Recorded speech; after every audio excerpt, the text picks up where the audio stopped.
Right, we're here with Wrestling Travel with the one and only legendary Hacksaw Jim Duggan, sadly minus his 2x4 at the moment. Where is it? Well, excuse me, Joe, but if you're going to start off talking to Hacksaw Jim Duggan, the first thing you got to do is give a big ho! Oh! That's a pretty good ho, Joe. But no, they wouldn't let me bring my 2x4 in here just in case Hogan walked by. I might have to whack somebody, so I had to leave the 2x4 back at my table.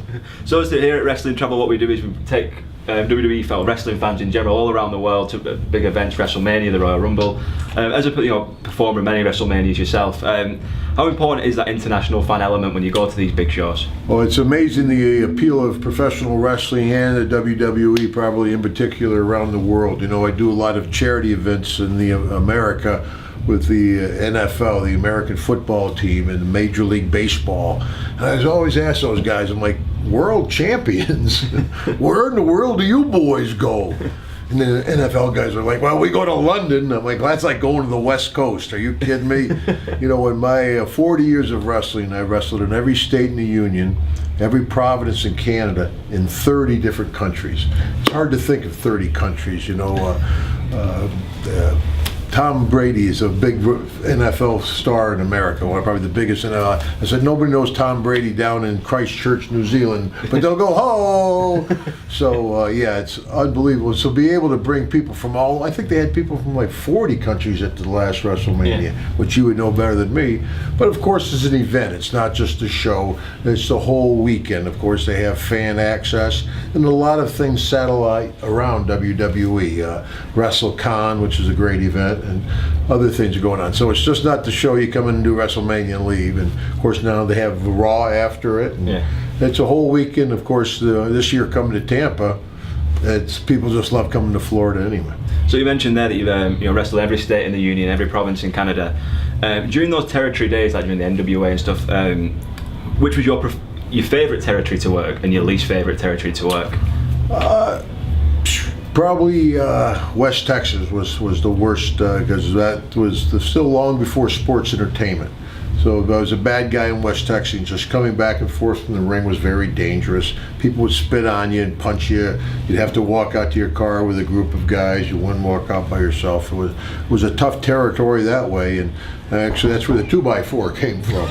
I was in the back and Bruiser Brody came in, and of course I had been punched and kicked, just coming back from the ring, and he says, Duggan, he says, if you carry something to the ring, carry something you can use. Forget those feathered boas and sequin robes.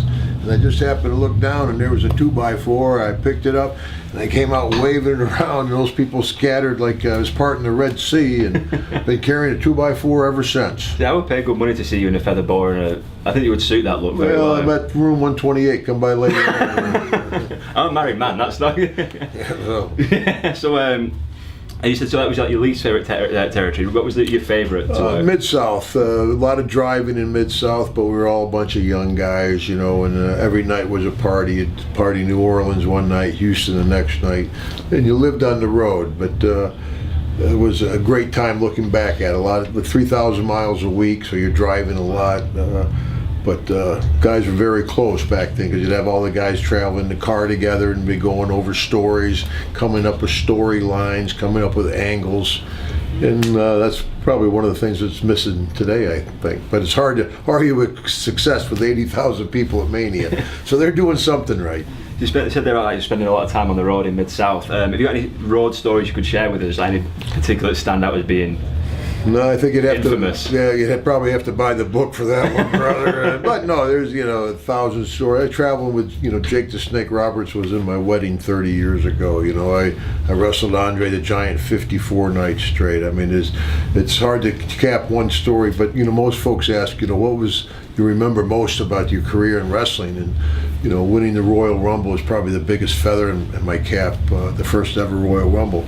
But as what stands out most to me is I'm from a small little town in upstate New York, up by the Montreal border. And as a kid, my dad would bring me to New York City to the circus at Madison Square Garden.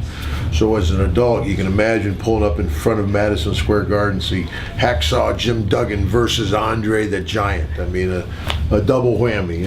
And no matter what profession you're in, you sell out the Garden, you sell out the Garden. So it was Andre sold out the Garden. I was glad to be in there with him. Have you got any legendary Andre drinking stories? No, Andre could drink a whole lot, but actually it was a tough life for the man. He was such a big guy. It was a lonely life. So, a lot of people say, I met Andre, he was really a jerk. I said, well, imagine what was going on in that guy's life. Andre, though, his drinking stories are legendary. Whatever you could think of, he drank the whole cart of the airplane, and it's just amazing what he could drink. But he was French too.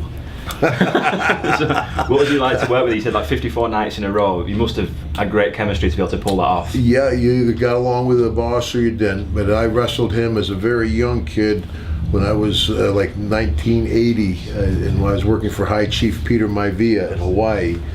And all the top stars would go to Japan and wrestle in Japan, and on the way back they would stop in Hawaii, spend a week in Hawaii, and do a show for the High Chief. So I was wrestling as a convict over there with a hood, and I put little C's on my mask for the convict, trying to dress it up. And the fans were like, why'd you put those ears on your mask? I said, they're not ears, they're C's for the convict. So obviously the character didn't go too far, but when Andre would come through, he would wrestle the convict. So I had a rapport with him from way back then. So. And then I was actually the only man ever to knock Andre out. Hogan slammed him, but I hit Andre with a 2x4. Actually, it elevated me from a mid-card guy to a main event guy. Andre, if there's a giant in our business, from Big John Studd to Yokozuna, Umaga, Big Show, Yokozuna, they're like, Duggan, get your 2x4, I got to wrestle every giant there is. But anyway, Andre is standing in the ring and on Saturday Night Main Event, and he's like, I challenge anyone, like, Duggan, get your 2x4.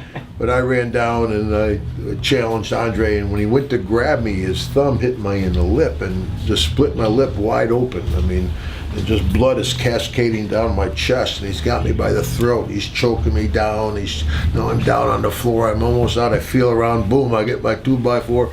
Boom! I hit the big giant between the eyes.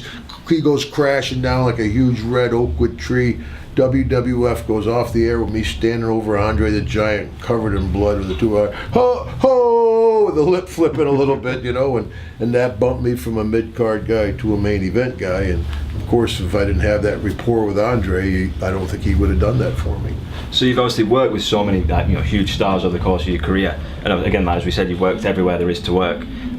Off screen, though, who was legitimately the toughest wrestler in the history of the business, would you say? Well, it's a snake pit of tough guys. I mean, there's one guy is tougher than another, and on any given night, anybody could beat anybody. So it was mutual assured destruction. Even if you had a fight and you won, you're not going to walk away clean. Everybody in that place could take care of themselves.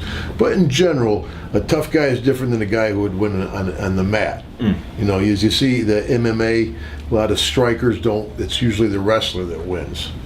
A tough guy in a bar, that's different. But in the dressing room, every night guys are throwing punches and taking punches, and it's a different deal. If you had to come out of retirement for like one last match against a modern era star, someone who's currently working today, who would you want to get in the ring with? Well, I'd like to say I wrestled The Rock's grandfather, High Chief Peter Maivia, and I wrestled The Rock's father, Rocky Johnson. And I may get The Rock at WrestleMania, tough guy! Ho! No chance in hell. See you, folks!